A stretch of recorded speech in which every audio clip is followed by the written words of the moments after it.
Buenas noches amigos. En el marco de las pláticas organizadas por la agrupación Nuestra Señora de Cristiandad sobre el rito tradicional de la Santa Misa, nosotros nos ocuparemos de la lengua sagrada, la lengua propia de la Iglesia, que es el latín, la lengua que se emplea en la liturgia en general y nos preocupa y nos ocupa en este momento, muy especialmente la Santa Misa y el canto gregoriano que obviamente también utiliza esta lengua. Como se nos ha pedido ser breves, concisos, entonces vamos a exponer algunas premisas fundamentales y remitimos entonces a nuestro blog para aquellos que deseen profundizar en el tema, ver su desarrollo, bajo el rótulo ¿Por qué el latín es la lengua de la Iglesia Católica? Un artículo, opúsculo que hemos escrito algunos años atrás. Así que en el cuadro siguiente pondremos entonces la dirección de dicho blog, la misa de siempre, blogspot.com.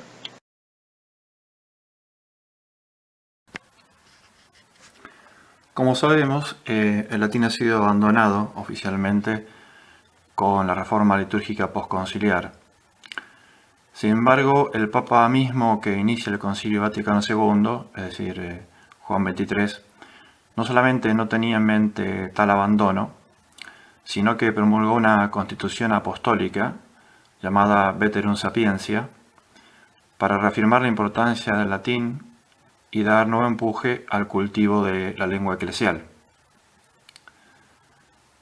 En dicho documento se hallan los argumentos fundamentales acerca de la cuestión que estamos tratando, y creemos que pueden reducirse a tres.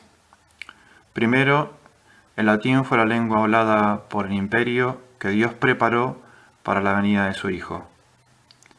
Segundo, la lengua forjada por los creadores de ese imperio es una lengua digna de la Iglesia.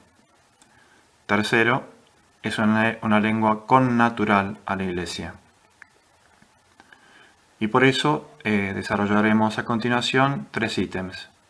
El primero es la lengua del imperio, segundo, las cualidades del latín, y tercero, el latín lengua católica. La llamamos lengua del imperio al latín. El Papa comienza estableciendo un postulado de teología de la historia. El Imperio Romano fue querido por Dios como lugar y momento histórico para la encarnación del Verbo. Es la plenitud de los tiempos de la que nos habla San Pablo y los padres de la Iglesia.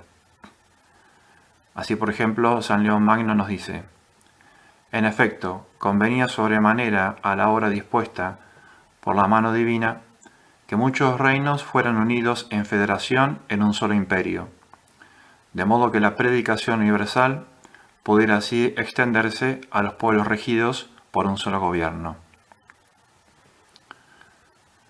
Conforme a ello, dice Juan XXIII que el latín fue el áureo ropaje de la sabiduría misma, que la Iglesia acogió con veneración. No sin especial providencia de Dios, llegó a ser la lengua propia de la sede apostólica. Y luego añade, admirable instrumento para la propagación del cristianismo en Occidente. En segundo lugar, decíamos las cualidades del latín, porque el latín es asumido por la Iglesia como lengua propia por cualidades intrínsecas a esta lengua en sí. El latín es una lengua que encierra ciertas nobles cualidades que la hacen digna de ser empleada por la Iglesia de Cristo. Obviamente que ninguna lengua puede expresar con perfección, acabadamente, los misterios encerrados en nuestra religión. Sin embargo, tiene ciertas características que la hacen superior a otras lenguas. Juan XXIII la llama tesoro de valor incomparable y dice, tiene una conformación propia, noble y característica, un estilo conciso, variado, armonioso, lleno de majestad y de dignidad, que conviene de modo singular a la claridad y a la gravedad. En tercer lugar, dijimos, el latín es lengua católica. En primer lugar, como lengua universal, porque católico quiere decir justamente universal. El Papa explica cómo, siendo jefe de todas las iglesias del mundo, debe disponer de una lengua que le permita comunicarse con todas las regiones de su reino. Evidentemente no puede utilizar una lengua romance con preferencia a las otras, porque es padre común, no de un solo pueblo. Y porque se necesita una lengua precisa que sea punto de referencia para el conocimiento de los documentos emanados de la Santa Sede, sin posibilidad de desvirtuar el sentido de los textos. Es decir, sin que las malas traducciones den pie a errores. Además, esta lengua común permite que el culto sea el mismo en Europa que en América, en Asia que en África. En la época en que vivimos, en que tanta gente viaja, se hace evidente la ventaja inmensa que reporta a los fieles el que la Santa Misa se diga en la misma lengua en cualquier parte del mundo.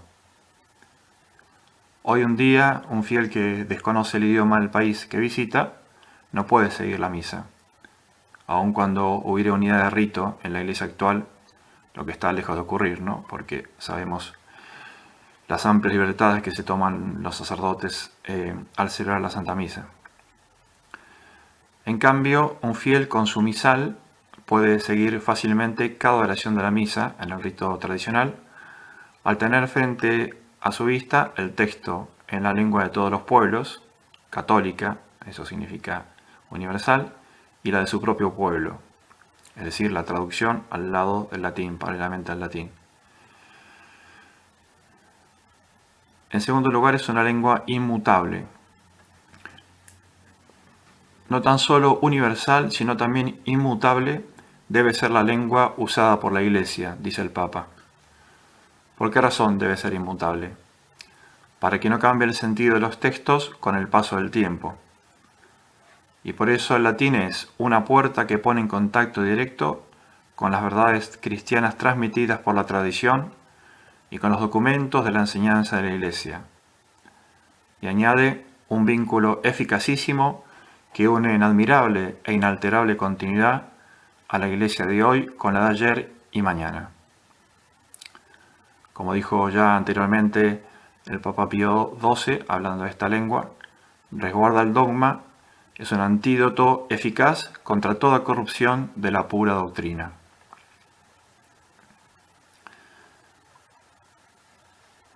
En tercer lugar, es una lengua no popular, es decir, que la Iglesia no puede utilizar, especialmente en su culto, el lenguaje del hombre de la calle, porque la Iglesia habla a Dios y habla de Dios.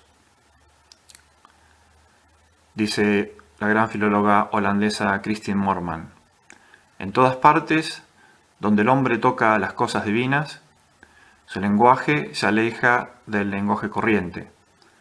Su lenguaje es santificado, por decirlo de alguna manera, por el contacto con lo divino. Ahora bien, la concepción de que existe una lengua sagrada, una lengua divina, se encuentra en muchos pueblos. Fin de la cita. Y ponemos como ejemplo el hebreo entre los judíos. Sabemos que en la época de nuestro Señor no se empleaba en el habla cotidiana el hebreo, sino el arameo. Y hasta el día de hoy los judíos consideran al hebreo como la lengua sagrada y la cultivan como tal. Concluimos.